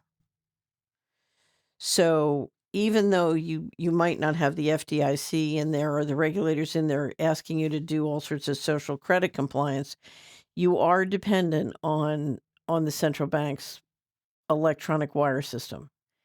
And I don't know anything about the telecommunications in the state, but you're probably dependent on telecommunications providers outside the state. And so one of the issues that's coming up more and more these days, not just in banking, but in many functions, is if our digital assets and digital transactions, operate on an electronic system, do we need legal and operational independence in those systems within a state? Now, I believe the answer is yes, but that's a big new scope of work to contemplate for a legislature. Yes, that's true. That's true. I mean, I would agree with that. Yeah. It's essentially, if you can create I would say, the basic framework of a local alternative system that you could switch on quickly if there's a problem with the Fed wire, then Right. that would be good planning and would be in everyone's interests. Now, because it's local on the state level, it should be possible to set up something. And also the advantage of local banking and local banking relationships is that you can fall back to basic analog records. Right. Well, they had their own so they had their own check clearing system before they went fully on the Fed wire, is my impression from listening to them. And it's really funny because when you talk to a banker, they can't conceptualize that there would be a problem with the Fed wire. Yeah. But to me, the Fed fast payment system, Fed Now, is voluntary. If it should become non-voluntary, then I envision a day when could come that the Fed system is a problem. Absolutely. I mean, you've seen the Fed's motives and actions, and often they've been anti-bank and anti-small bank. And then situations can arise where the Fed's actions will be a problem, and it will be a lifeline to small banks if you have an alternative system. And as the state bank, it will be an ideal location to operate that. Right. Right now, the Fed is under the jurisdiction of Congress and subject to the Constitution.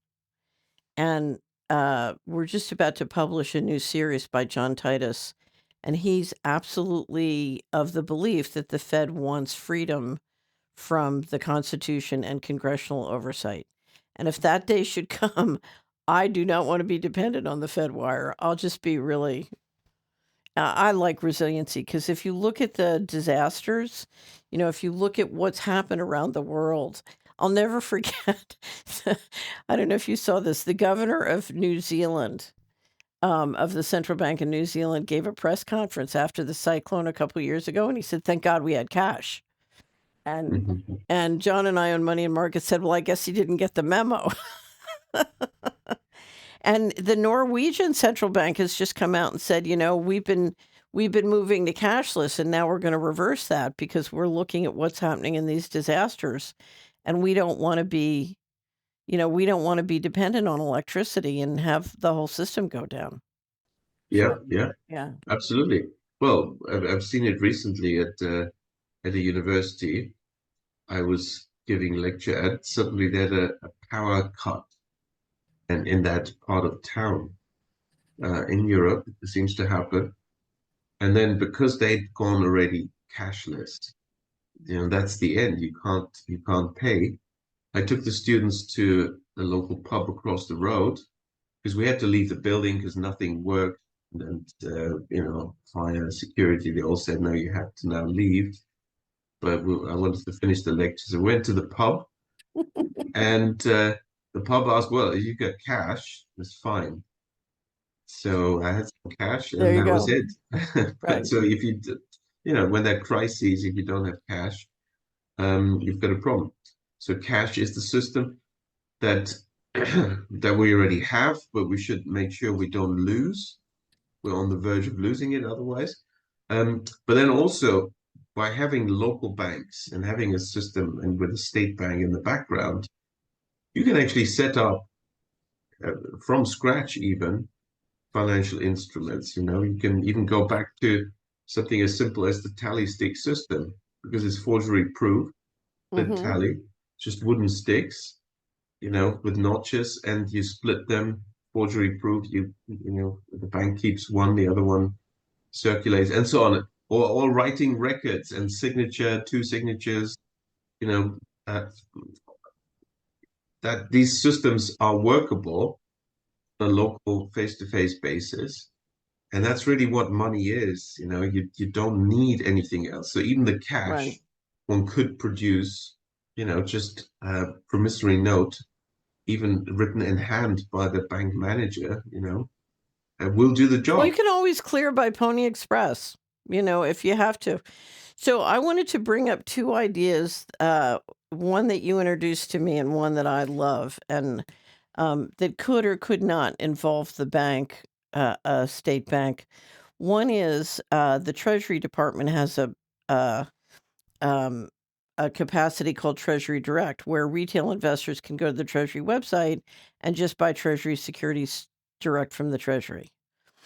I don't know, having been an investment advisor for 10 years, I don't know an investor in a well-capitalized and financially solvent state who wouldn't love a North Dakota Direct or a Tennessee Direct where they can go to the treasurer's office or the state bank and buy state bonds or even bank bonds directly and not have to put the money in a Wall Street brokerage firm.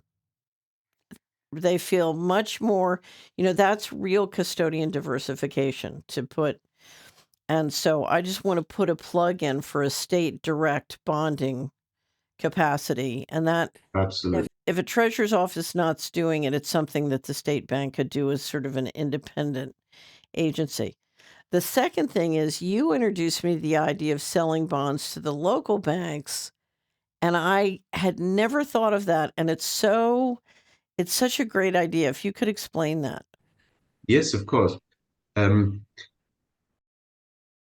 what has happened, of course, is the opposite, that basically, you know, centralization of everything, and then you have Wall Street and the underwriters involved in fundraising. But you can completely change the economic and macroeconomic impact of fiscal policy, government spending, by changing the funding in a very small way, by moving um, from the standard bond issuance to getting the treasury to borrow.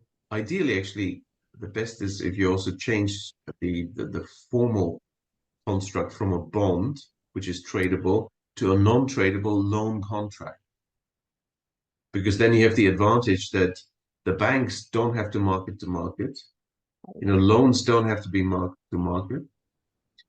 So you can't get, for example, speculative attacks if the Wall Street speculators decide to attack a state's bonds. You know, they can, if they're tradable, they can short sell them. They can, you know, Right. do all these things to manipulate the price and create a crisis situation, as happened many times. We had in Europe 2010, 11 sovereign debt crisis, and this is where I went around to Spain, to Greece, explaining to the treasuries, the finance ministries, and the debt management offices to stop issuing these bonds. You know, you're putting yourself into the hands of these speculators that are Right. attacking you, and the interest rates were crazy. They were, you know, double-digit percentages, and for Portugal, for Ireland, they were already more than 20%. For Spain, for Greece, they were already, I don't know, 30, 40, 50% shooting up in this crisis situation. So it doesn't make sense to borrow in the bond market. Well, you don't have to, because during that crisis, the interest rate on prime, the prime rate for prime customers to borrow from banks stayed at 4%. Also in Greece and Portugal, it never really shot up more than 4%. So the Treasury, the government, the debt management office should just borrow from their own banks. And the same is true in the United States on a state level. And the banks can just create the money out of They thin are air. creating the money, exactly. Now, of course, that's the magic key where this is not just sensible because you're not giving your opponents the powder to shoot at you, by having these tradable bonds, which is really an advantage by having a loan contract, but it's also new money creation.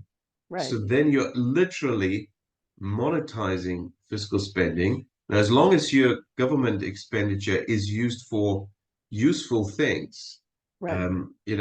Paying salaries, supporting education, building roads and bridges, these are all productive things. This is not inflationary. It's actually contributing to the functioning of the economy. So you've got more purchasing power, but you're contributing to the function of the economy. You therefore will have contributed to the creation of goods and services. And so there's no inflationary pressure from that. You are actually getting non-inflationary real growth from this and job creation. Right. And you're providing a stable income to your local banks. That as well, exactly. And that also was my argument when, Spain, Greece, sovereign debt crisis, the banks are in trouble, the states are in trouble. Well, because you're doing it the wrong way. If instead the government borrowed from local banks, the banks have the best business with the best customer, the state. They can grow out of their problems by having revenues. They're creating money. The economy will expand. Transactions increase, turnover increases, tax revenues increase. So therefore, the debt to GDP and the deficit GDP ratios improve because the deficit and the debt are not rising anymore. They're going down, and the GDP is going up. So, you're helping everyone. You're solving all the problems, and that's the way out. And so, actually, it's a phenomenon that we've seen in the last 30 years, namely that government spending, that's true on national and state level and everywhere, the effectiveness of government spending and actually a positive effect on the economy, so simply measured by GDP effect, for example, has gone down significantly in the last 30 years, down and down and down. And we used to be taught in introductory economics the fiscal multiplier, Keynesian, in this very simple idea, but an interesting one, that where the government spends, there's multiplier effects, we're told. Now, there used to be actually such a multiplier, was maybe around 2 or 2 point something. Then it went down to 1 point something. But in the last 20 years, in most countries in the world, it's now less than 1. Economists still talk about a fiscal multiplier, but there isn't one. There's a fiscal compressor. There's a fiscal, reducer, not a multiplier. Right. So why has fiscal policy become so ineffective? And that's because economists never understood the banking system. The degree of fiscal policy effectiveness is a function of the degree to which the banking system is funding this through credit creation, because you can only have growth if there's bank credit creation. That's the system we have. And in the past, where we had more banks, smaller banks, local banks, all types of activities, there was higher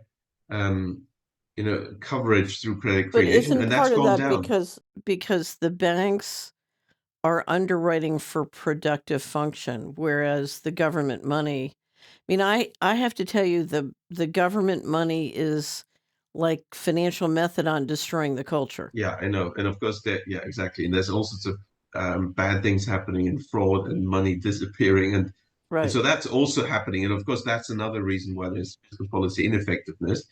But just the banking factor, the coverage from banks seems to be sufficient to explain a big part of this drop in the fiscal multiplier and the effectiveness of fiscal policy. So we can immediately increase fiscal policy effectiveness, the stimulus you get out of this, the the positive GDP effect you get from government spending by funding it from through borrowing from banks, through loan Right, but contracts. what we're contemplating for the legislation is the ability of the bank to serve a sort of syndication or underwriting capacity for the state. Exactly. Yeah, So we that's very want to good. be able to do that. Absolutely. Okay. That makes Okay. perfect sense. And then it'd be very easy to also structure it so that the community banks and the local banks chartered in the state take up, well, as much as they want. I mean, essentially to them, it'll be a very attractive option. Right. And they will be interested in doing that, and it will be part of their portfolio. So one of the questions, it's been very interesting for me because when you talk to the North Dakota Banking Association, so we had a wonderful conversation with the fellow who runs the North Dakota Banking. You see such a warm relationship between the banks and the Bank of North Dakota. Whereas in Tennessee, when we brought up the idea of a sovereign state bank, the bankers are, the hair goes up and they're like, and there's a real fear of government competing with the banks. Whereas if you look at North Dakota, it's the opposite. They're there to protect the banks, to support the banks, and to not compete with them.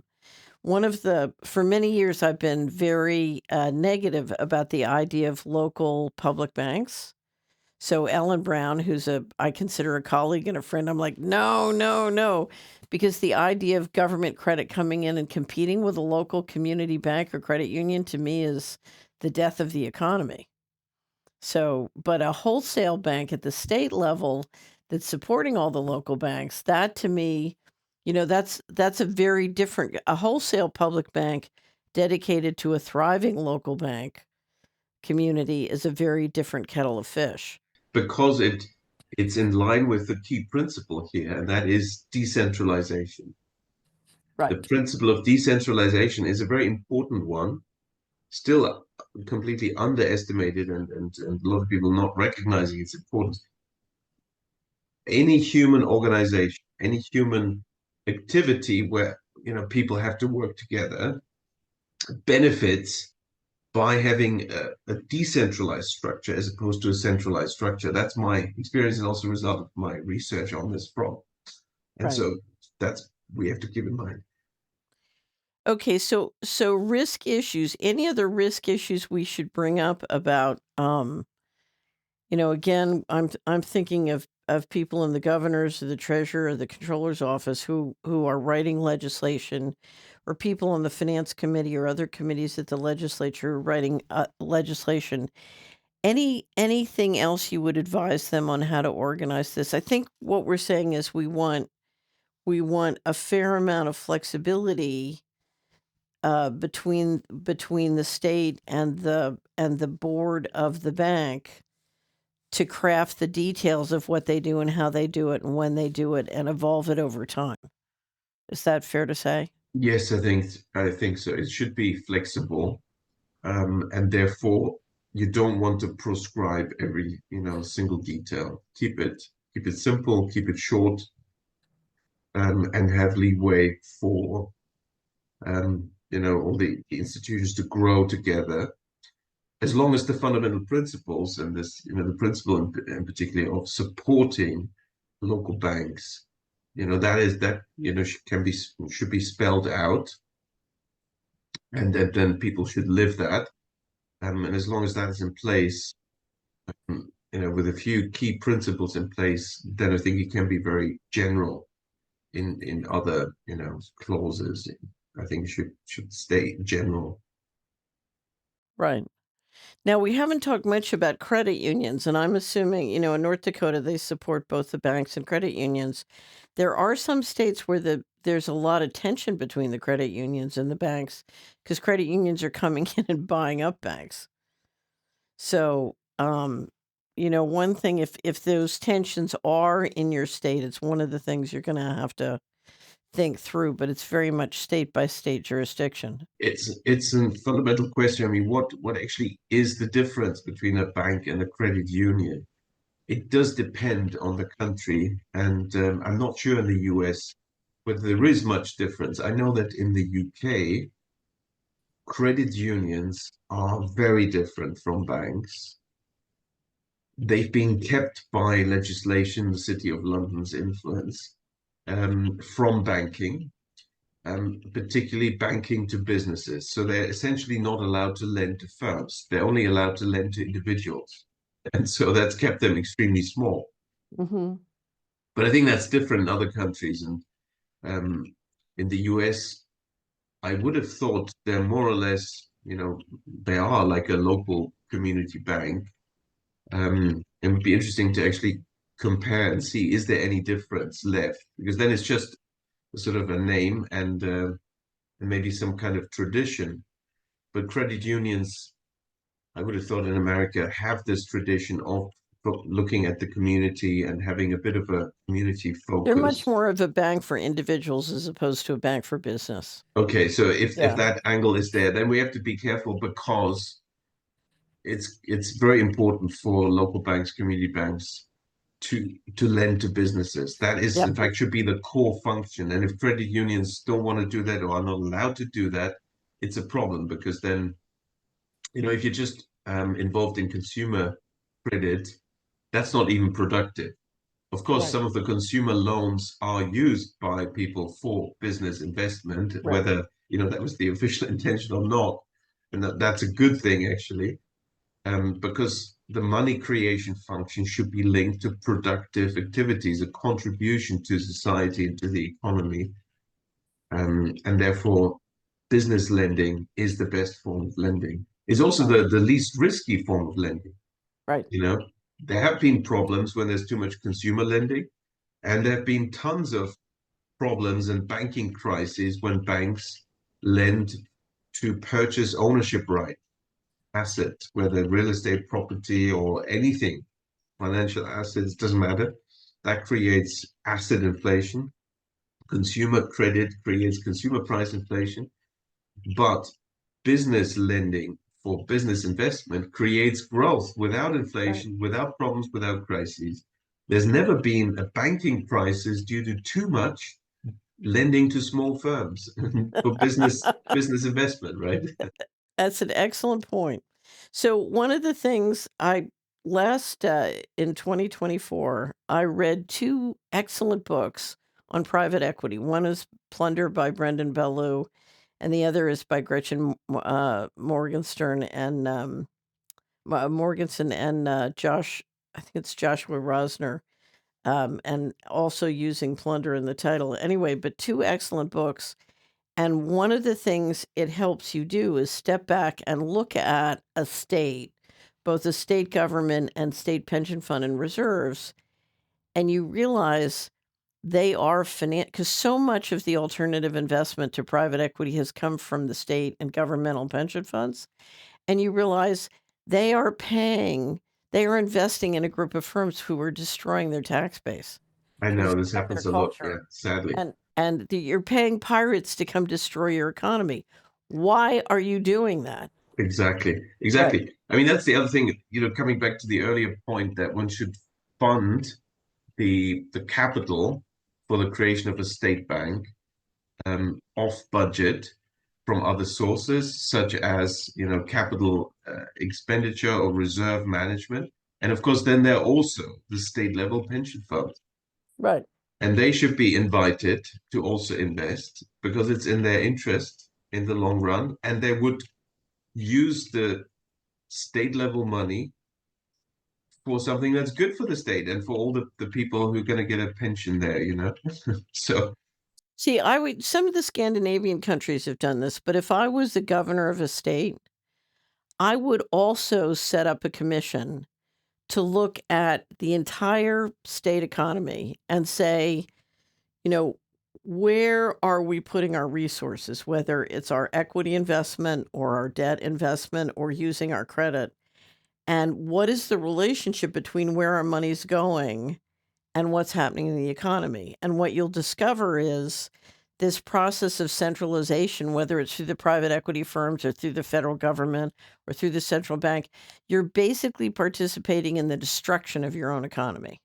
and that has to be turned around. And you can't Exactly. you can't, to a certain extent, yes, I can do a bank and I can do this and I can do that, but it really needs a complete rethinking of how you're going to deploy capital, because in fact we're coming into a period of unbelievable change, and there are amazing opportunities. I mean, they're just amazing opportunities to take new technology. For example, in agriculture, if I'm in Dakota, I don't know if you've seen the laser weeder yet, but you got a group of guys out, I think they're in Seattle, who created a new piece of equipment that can destroy weeds with lasers, no pesticides. Now, I don't know what the environmental impact, but let's just assume it turns out to be okay. So you're avoiding pesticides and manual labor for weeding. You got a machine that will weed without the pesticides. Imagine the opportunity to bring that to if you can make it economic.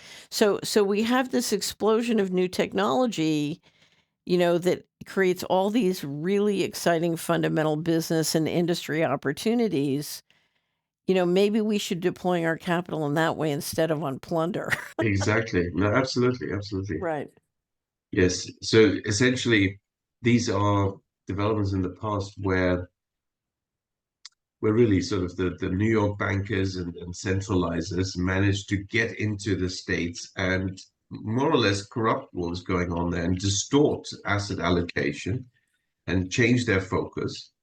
And I think it's also when these things happen that they wrote strange clauses into the Constitution, like of Right. Tennessee, that, oh, you're not allowed to own a bank. Well, why not? Well, I'll tell you what scares me. I've seen. I will go in to look at a state pension fund. I went in to look at the California funds because I was doing a story on money and markets, and the drop in liquid investment for alternative investment is frightening.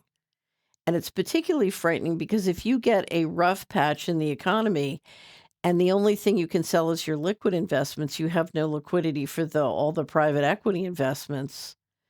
You could see literally the entire pension fund be a prisoner of private equity.